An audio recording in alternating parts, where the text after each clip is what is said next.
Welcome student my YouTube channel science M K S. Student subscribe कीजिए science M K S channel को और पाते रहिए नीट, नर्सिंग, पैरामेडिकल, फार्मेसी की latest update time to time. So student फिलहाल इस वीडियो में हम बात करने वाले हैं B S nursing old question paper के बारे में, जिसका हम क्वेश्चन आंसर को सोल्व करने वाले हैं बारीकी से। तो आपको अच्छे से समझना है, अच्छे से ध्यान देना है, तक क्योंकि बहुत सारे जो क्वेश्चन से रिपीटेड हो जाते हैं पिछले साल के क्वेश्चन पेपर में से। तो चले स्टूडेंट शुरू करते हैं, वन बाय वन करके सोल्व कर लेते हैं जूलॉजी का पेपर। इसके बाद हम बॉटनी, फिजिक्स, केमिस्ट्री इन सभी का भी सोल्व करेंगे। ठीक है। सो स्टूडेंट, अगर आपने चैनल को सब्सक्राइब नहीं किया है तो चैनल को सब्सक्राइब करके बेल आइकन पर प्रेस कर लेता है कि आपको लेटेस्ट इन्फॉर्मेशन मिलती रहे मेडिकल फील्ड से रिलेटेड। तो चलिए स्टूडेंट शुरू करते हैं। पहला क्वेश्चन से हमारा कि निम्नलिखित में से कौन सा दिवस प्रत्येक वर्ष 11 जुलाई को मनाया जाता है। विच of the following day in observe on 11 July every years. आपके पास चार ऑप्शन दिए हुए हैं। विश्व महिला दिवस, विश्व जनसंख्या दिवस, विश्व स्वास्थ्य दिवस या फिर विश्व पर्यावरण दिवस। बताइए स्टूडेंट, इसका राइट ऑप्शन क्या हो सकता है। आई होप स्टूडेंट आपने वन ऑप्शन सेलेक्ट कर लिया होगा। स्टूडेंट अपने माइंड में वन ऑप्शन सेलेक्ट कीजिए इन चारों में से, चाहे वो गलत हो या फिर सही हो। ठीक है ना, इससे आपकी प्रैक्टिस अच्छी होगी। ठीक है। सो स्टूडेंट, इसका राइट ऑप्शन होगा विश्व जनसंख्या दिवस। हमेशा 11 जुलाई को मनाया जाता है, आपको पता हुआ होना चाहिए। ये डायरेक्ट क्वेश्चन आया हुआ है। इस प्रकार से डायरेक्ट क्वेश्चन भी पूछ ले जाते हैं, ज़्यादा कॉम्प्लिकेटेड क्वेश्चन ना पूछ के। तो जितना हो सके इजी क्वेश्चन पे भी आपको फोकस करना है। ठीक है, और ये याद रखना है क्योंकि रिपीटेड भी हो सकते हैं बहुत सारे क्वेश्चंस। तो प्रत्येक वर्ष 11 जुलाई को क्या मनाया जाता है, विश्व जनसंख्या दिवस, वर्ल्ड पॉपुलेशन डे। तो हमारा राइट ऑप्शन 2 हो जाएगा। ठीक है, अब चलते हैं नेक्स्ट क्वेश्चन की ओर। नेक्स्ट क्वेश्चन है हमारा कि द्विपद नामपत्ति की प्रणाली किसके द्वारा दी गई थी। The system of binomial nomenclature was giving by. आपके पास चार ऑप्शन दिए हुए हैं स्टूडेंट। द्विपद नामपत्ति की प्रणाली किसके द्वारा दी गई थी। कार्ल लिनियस, स्ट्रिकलैंड, हेक्सले या फिर चार्ल्स डार्विन। बताइए स्टूडेंट, इसका राइट ऑप्शन क्या हो सकता है। आई होप स्टूडेंट आपने वन ऑप्शन सेलेक्ट कर लिया होगा। इसका राइट ऑप्शन होगा कार्ल लिनियस, यानी कि कार्ल लिनियस ने द्विपद नामपत्ति की प्रणाली दी गई थी उसके थ्रू। ठीक है ना, तो आपको ये याद रखने, डायरेक्ट क्वेश्चन है ये। और हाँ स्टूडेंट, अगर आपने चैनल को सब्सक्राइब नहीं किया है तो चैनल को सब्सक्राइब करके बेल आइकन पर प्रेस कर लो। ठीक है, और प्रैक्टिस क्वेश्चन मैं करवा ही रहा हूँ, आप बिल्कुल भी टेंशन ना लें। और ये ओल्ड क्वेश्चन पेपर भी मैं सोल्व करवा रहा हूँ। ठीक है, अब चलते हैं नेक्स्ट क्वेश्चन की ओर। नेक्स्ट क्वेश्चन है हमारा the karyotype of genetic disorder which exhibited gynaecomastia, यानी कि अनुवांशिक विकार का कैरियोटाइप जो गायनेकोमास्टिया को प्रदर्शित करता है। स्टूडेंट, कब होता है गायनेकोमास्टिया। ये कंडीशंस दी हुई है चार। 44+XYY, ठीक है, या फिर 44+XXY, या फिर थर्ड में दिया हुआ है 44+XXX एंड 4 में दिया हुआ है कि 44+XXYY। बताइए स्टूडेंट, इसका राइट ऑप्शन क्या हो सकता है। अगर आपको पता होगा गायनेकोमास्टिया के बारे में तो आप अवश्य इसको कर सकते हो। स्टूडेंट, गायनेकोमास्टिया तो आप जानते होंगे कि जो मेल होते हैं, पुरुष की जो चेस्ट होता है ना, उनका चेस्ट फीमेल के ब्रेस्ट की तरह डेवलपमेंट हो जाता है। इस कंडीशन को गायनेकोमास्टिया बोलते हैं। ठीक है ना, हाँ बिल्कुल, मेल का चेस्ट बिल्कुल ब्रेस्ट जैसा हो जाता है, फीमेल के ब्रेस्ट जैसा। तो इस कंडीशन को बोलते हैं गायनेकोमास्टिया। और एक कब होता है, आपको अगर पढ़ा होगा तो ये होता है स्टूडेंट, मैं आपको बता दूं, ये एक एक्स क्रोमोसोम की अधिकता से होता है। सो स्टूडेंट, इसका राइट ऑप्शन होगा 44+XXY, यानी कि ऑप्शन 2 हमारा राइट ऑप्शन हो जाएगा। ठीक है, एक एक्स क्रोमोसोम अधिक हो गया इसलिए। अब आपको सारी कंडीशन पता होना चाहिए कि एक वाई अधिक हो गया तो फिर क्या होगा। ठीक है ना, ये सारी चीज़ें आपको पता हुआ होना चाहिए। ठीक है स्टूडेंट, अब चलते हैं नेक्स्ट क्वेश्चन की ओर। नेक्स्ट क्वेश्चन हमारा बहुत ही ईजी है। The tissue that is found below the skin and store fat is. उत्तक जो त्वचा के नीचे पाया जाता है और वसा को संग्रहित करता है। बहुत ही इजी क्वेश्चन है और डायरेक्ट क्वेश्चन आया हुआ है। इस प्रकार की क्वेश्चन आता है स्टूडेंट, आप जैसा कि देख सकते हो इजी क्वेश्चन, हार्ड भी आएंगे, अभी टेंशन ना लो। ये बहुत इजी क्वेश्चन है। 4 ऑप्शन आपके सामने दिए हुए हैं, epithelium tissue and areolar tissue, या फिर एडिपोज टिश्यू, या फिर मस्कुलर टिश्यू, जिसको आप पैसिव तक भी बोलते हैं। 4 ऑप्शन आपके साथ में दिए हुए हैं। ऑप्शन आपको हिंदी और इंग्लिश दोनों में दिए जाएंगे, ठीक है, डोंट वरी। आपको जो भी अच्छी लैंग्वेज अच्छे समझ में आती है उसका आप यूज कर सकते हो। 4 ऑप्शन दिए हुए, कोई भी 1 ऑप्शन आपको सेलेक्ट करना है। आई होप स्टूडेंट आपने 1 ऑप्शन सेलेक्ट कर लिया होगा। इसका राइट ऑप्शन होगा 3rd, यानी कि एडिपोज टिश्यू, वसा उत्तक हमारा राइट ऑप्शन हो जाएगा। हमारी जो स्किन है उसके नीचे पाया जाता है, ठीक है ना। उत्तक जो त्वचा के नीचे पाया जाता है, वसा को संग्रहित करता है, वह है वसा उत्तक, ठीक है स्टूडेंट। अब चलते हैं नेक्स्ट क्वेश्चन की ओर। नेक्स्ट क्वेश्चन है हमारा कि विच of the following is not a characteristic of chordates. निम्नलिखित में से कौन रज्जुकी की विशेषता नहीं है, यानी कि स्टूडेंट आपको 3 तो चूज करना है जिसमें रज्जुकी की विशेषता है और 1 है जिसमें वो विशेषता नहीं है उसकी, यानी कि आपको रज्जुकी की पूरा पता हुआ होना चाहिए ताकि आप इसको हल कर सको, ठीक है ना। कॉर्डेट्स के बारे में मालूम होना चाहिए तभी आप इसको कर सकोगे। 4 ऑप्शन आपके सामने दिए हुए हैं, 3 तो मैच कर जाएंगे बट एक है जो मैच नहीं करेगा, वो हमको सिलेक्ट करना है।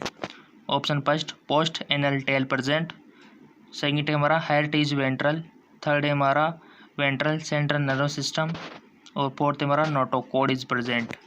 बताइए स्टूडेंट इसका राइट ऑप्शन क्या हो सकता है। रज्जुकी की विशेषता नहीं है, सो स्टूडेंट इसका राइट ऑप्शन हो जाएगा सेंट्रल नर्वस सिस्टम, यानी कि वेंट्रल सेंट्रल नर्वस सिस्टम, उधर केंद्रीय तंत्रिका तंत्र। क्योंकि आपको पता है कि हेरिटेज वेंट्रल होता है, इसमें पोस्ट एनल टेल प्रेजेंट होती है, इसमें नोटोकॉर्ड होता है, ठीक है ना। तो अदर केंद्रीय तंत्रिका तंत्र ये इसकी विशेषता नहीं है, तो थर्ड हमारा राइट ऑप्शन हो जाएगा। नेक्स्ट क्वेश्चन है हमारा statistical study of population is called. जनसंख्या के सांख्यिकी अध्ययन को क्या कहा जाता है, ठीक है। आपको पता होगा तो इजीली आप इसको सोल्व कर सकते हो। 4 ऑप्शन आपके सामने दिए हुए, बायोग्राफी, साइकोबायोलॉजी, कैलीग्राफी, या फिर डेमोग्राफी। सिंपल सा क्वेश्चन है कि जनसंख्या के अध्ययन को हर बच्चा जानता है कि डेमोग्राफी कहा जाता है, सो स्टूडेंट इसका राइट ऑप्शन हो जाएगा 4 डेमोग्राफी। अब चलते हैं नेक्स्ट क्वेश्चन की ओर। नेक्स्ट क्वेश्चन है हमारा emphysema is a chronic disease that affect that. वात स्फीत एक पुरानी बीमारी है जो प्रभावित करती है, किसको प्रभावित करती है, लंग्स को, हार्ट को, स्टोमक को, या फिर लीवर को।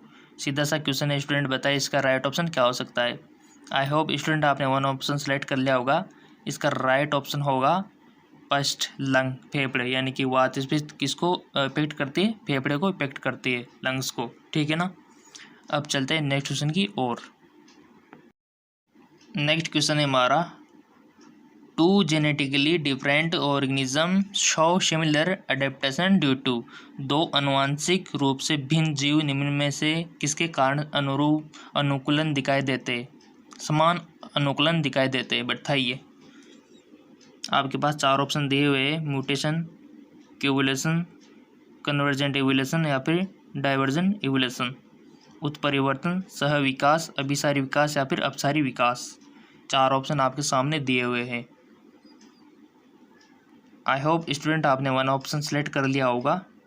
इसका राइट ऑप्शन होगा 3rd कन्वर्जन एवोल्यूशन, यानी कि अभिसारी विकास हमारा राइट ऑप्शन हो जाएगा, ठीक है। और ये चैप्टर इंपॉर्टेंट है म्यूटेशन वाला स्टूडेंट, मैं आपको बता दूँ, उत्परिवर्तन वाला, ठीक है ना।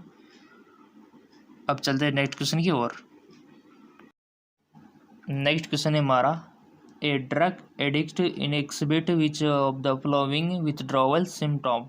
एक ड्रग एडिक्ट नशे का आदि निम्नलिखित में से किस प्रकार के विनिर्वर्तन लक्षण को दर्शाता है, ठीक है। आपके पास 4 ऑप्शन दिए हुए हैं, उपयुक्त भी, या फिर केवल कंपन, या फिर केवल मतली और पसीना, या फिर केवल तनाव।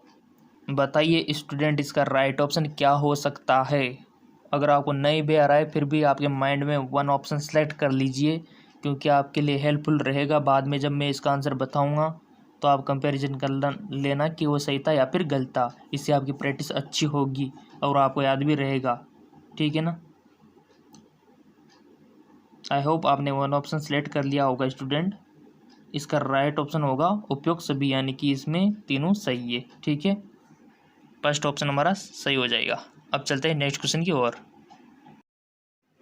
नेक्स्ट क्वेश्चन है हमारा, the placenta has endocrine function and produce several hormone, which of the following is produced in the lateral phase of pregnancy.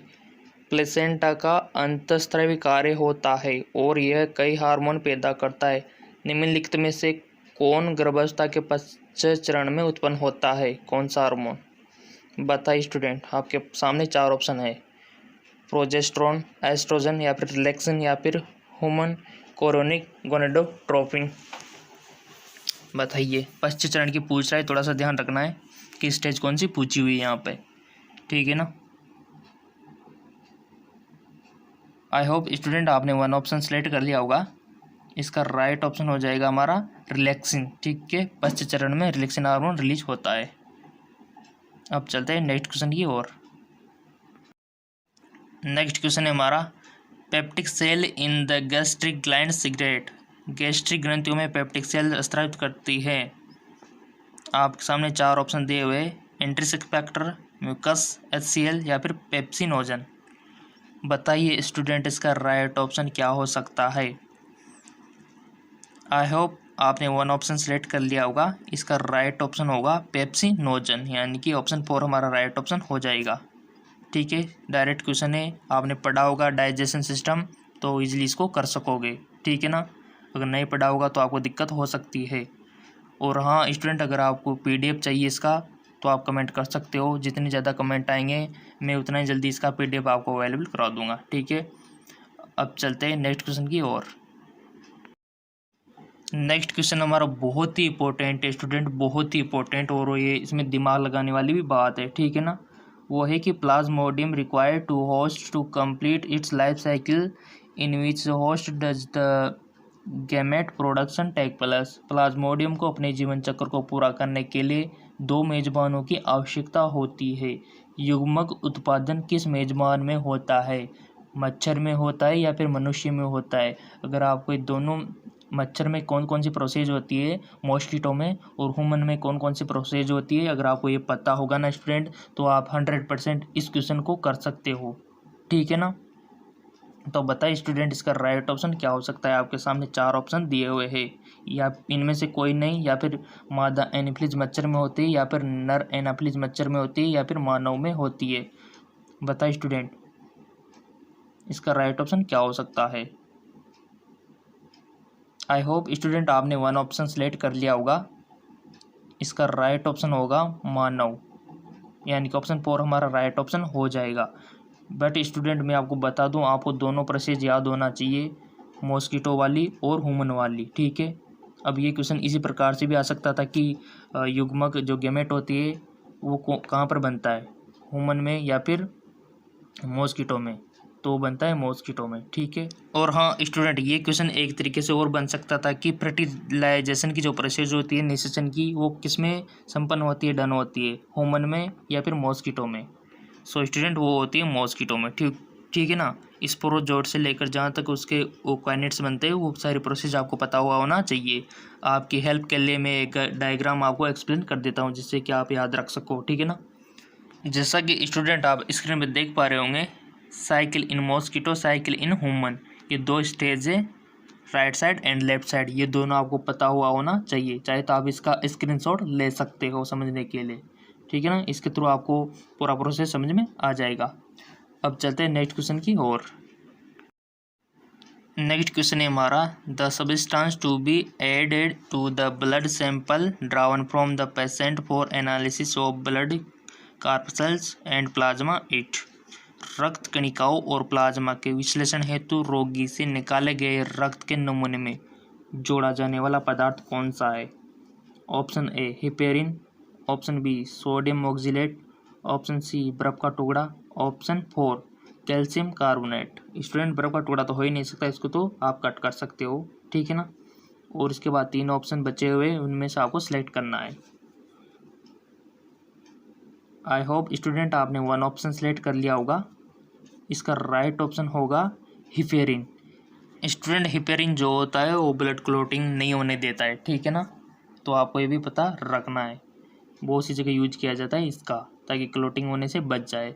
Student मैं जो कहता हूँ ना कि आपको 1 ऑप्शन सेलेक्ट करना है, तो सही हो या गलत वो 1 ऑप्शन आपको सेलेक्ट अपने माइंड में करना होता है। उसके बाद जो मैं इसका आंसर बताता हूँ ना, तो उससे कंपैरिजन कर लिया करो कि हमने जो आंसर बताया था वो सही था या फिर गलत था। अगर गलत था तो उसको गलती रहने दिया करो, एक पेज में लिख लिया करो। फिर जब इसके कंप्लीट हो जाएंगे तो एनालिसिस किया करो कि कितने हमने सही किए, कितने हमने गलत किए। एक प्रकार से टेस्ट भी होता रहेगा, प्रैक्टिस भी होती रहेगी और क्वेश्चन पेपर भी होता रहेगा। इतने सारे काम एक साथ होते रहेंगे, ठीक है ना। अब चलते हैं नेक्स्ट क्वेश्चन की और। नेक्स्ट क्वेश्चन है हमारा, the divalent metal question essential for DNA polymerase to be function it. DNA polymerase के कार्यात्मक होने के लिए आवश्यक द्विसंयोजी धातु धनान्य है, ठीक है ना। तो ये 4 ऑप्शन दिए हुए हैं, इसमें से आपको 1 ऑप्शन सेलेक्ट करना है। जो डीएनए पॉलीमरेज के कार्यात्मक होने के लिए आवश्यक द्विसंयोजी धातु है, आवश्यक है, एसेंशियल है। बहुत इंपॉर्टेंट क्वेश्चन है स्टूडेंट। और हाँ स्टूडेंट, अगर आपके कम नंबर आए हैं ना, पूरे अगर ये 15 क्वेश्चन है टोटल, इसमें से अगर आपके 10 नंबर भी आ रहे हैं तो आपको प्रैक्टिस की ज़रूरत है। तो वीडियो के डिस्क्रिप्शन लिंक दिए हुए हैं, उन क्वेश्चन की प्रैक्टिस कर लीजिए आप, उसमें आपका फ़ायदा है। नहीं तो इंट्रेंस एग्ज़ाम में कितने सारे कंपटीटर आपके साथ बैठने वाले हैं, उसका थोड़ा ध्यान रखना है आपको। और जितनी प्रैक्टिस क्वेश्चन करोगे, और मैं करवा भी रहा हूँ बट आप कर नहीं रहे हो, बहुत कम व्यू देखने को मिल रहे हो। मेरा जो दूसरा चैनल है जेकलोन जॉब, वहाँ पर मैं प्रैक्टिस क्वेश्चन करवा रहा हूँ और उसका लिंक मैंने वीडियो को डिस्क्रिप्शन में भी दिया हुआ है। मैं मेहनत इसलिए कर रहा हूँ ताकि आपका प्री एग्ज़ाम में सिलेक्शन हो जाए और आपका कॉलेज मिल जाए और आपका फ्यूचर सिक्योर रहे, कैरियर बन जाए आपका। मेहनत तभी के रंग लाएगी, ठीक है ना। तो ये ऑप्शन दिए हुए, एक ऑप्शन कोई सा भी सिलेक्ट कर लो, आपको जो लग रहा हो, पता नहीं हो फिर भी 1 ऑप्शन आप सिलेक्ट कर लो, ठीक है ना। सो स्टूडेंट इसका राइट ऑप्शन होगा मैग्नीशियम। थर्ड हमारा राइट ऑप्शन हो जाएगा, यही एसेंशियल होती है पॉलीमरेज में। स्टूडेंट आप देख पा रहे होंगे कि यहाँ पर ज़्यादातर जो क्वेश्चन है हमारे 11th और 12th से आए हुए हैं, ज़्यादातर 12th से हैं। तो मैं आपको प्रैक्टिस भी करा रहा हूँ, डिस्क्रिप्शन में लिंक दिए हुए हैं, वहाँ पर मैं अच्छे से प्रैक्टिस करा रहा हूँ। और मेरा जो जेकलोन जॉब चैनल है वहाँ पर रोज़ाना आपको वीडियो मिल ही रहे होंगे, ठीक है। अगर आपने मेरा जेकलोन जॉब चैनल सब्सक्राइब नहीं किया है तो उसको भी कर लीजिए, वहाँ पर आपको प्रैक्टिस क्वेश्चन मिलते रहेंगे, ठीक है ना। ताकि दुगने चैनल से आपको दुगना फ़ायदा मिल सके और आपकी प्रैक्टिस अच्छी हो जाए। तो जेकलोन जॉब चैनल या तो आप यूट्यूब पे सर्च कर लो या फिर वीडियो के डिस्क्रिप्शन में जाकर वहाँ पर आप पहुँच सकते हैं, ठीक है। तो अब चलते हैं नेक्स्ट क्वेश्चन की ओर। नेक्स्ट क्वेश्चन है हमारा, excessive production of testosterone before the age of 10 lead to a condition called. 10 वर्ष की आयु से पहले शरीर में टेस्टोस्टेरोन का अत्यधिक उत्पादन एक स्थिति उत्पन्न करता है, उसे क्या कहा जाता है। आपके सामने 4 ऑप्शन दिए हुए हैं, इनमें से आपको 1 ऑप्शन सेलेक्ट करना है। 4 ऑप्शन को अच्छे से पढ़ लीजिए पहले, ठीक है ना। अच्छे से पढ़ के आपको जवाब देना है, कोई लापरवाही नहीं करनी है। और इजी क्वेश्चन को तो और अच्छे से पढ़ना है, क्योंकि इजी क्वेश्चन में अक्सर स्टूडेंट गलतियां करते हैं। वो एक्साइटेड हो जाते हैं कि हाँ ये तो हमको ही आ रहा है, किसी और को नहीं आ रहा है, तो ऐसे में आके उसको गलती कर देते हैं, जबकि उन्होंने पढ़ा हुआ है सब कुछ, फिर भी वो गलती करके आ जाता है, होता है अक्सर ऐसा। तो आपको अच्छे से समझना है क्वेश्चन को, उसके बाद ही आंसर देना है, ठीक है ना। तो जितना हो सके पहले समझ लीजिए। अगर जिनका ऑनलाइन एंट्रेंस एग्जाम है उनको तो कोई दिक्कत ही नहीं है, क्योंकि यहाँ पर अगर एक बार क्लिक कर दिया तो दोबारा 3 बार भी आप क्लिक कर सकते हो, बट ऑफलाइन वाले में ये फैसिलिटी नहीं होती है, ठीक है ना। आई होप स्टूडेंट आपने 1 ऑप्शन सेलेक्ट कर लिया होगा, सीधा सा क्वेश्चन है। इसका राइट ऑप्शन होगा थर्ड, यानी कि प्रीकॉन्शियस पुबर्टी हमारा राइट ऑप्शन हो जाएगा। सो स्टूडेंट ये था हमारा जूलॉजी का old question paper, part first हुआ है, अभी कंप्लीट नहीं है, पूरे 30 क्वेश्चन है, 30 क्वेश्चन है, ठीक है ना। पार्ट सेकंड में हम 15 से 30 के बारे में डिस्कस करेंगे। और आपको अगर PDF लिंक चाहिए तो आप कमेंट कर सकते हो, डिमांड कर सकते हो, ठीक है ना। और मेरा जो दूसरा चैनल है जेकलोन जॉब, वहाँ पर जाकर आप प्रैक्टिस क्वेश्चन करते रहिए, नीचे डिस्क्रिप्शन में लिंक दिया हुआ है, ठीक है ना। तो आपके लिए बेनिफिशियल रहेंगे, इंपॉर्टेंट रहेंगे। और क्वेश्चन इसी प्रकार से आएंगे जैसा कि आपने भी पढ़े हुए हैं, ये ओल्ड क्वेश्चन पेपर सोल्व किया हुआ है, ठीक है ना। तो क्वेश्चन ऐसे पूछे जाते हैं 12th पेज पे, थोड़ा सा दिमाग लगाने वाली बात होती है। सो स्टूडेंट, यहाँ पर हमने 15 क्वेश्चन सोल्व किए। इनमें से कोई किसी पर भी डाउट हो, कोई समझ में नहीं आ रहा हो तो आप कमेंट कर सकते हो किसी भी चीज़ को लेकर, कोई भी समस्या को लेकर। हर समस्या का समाधान साइंस एमकेएस चैनल करेगा।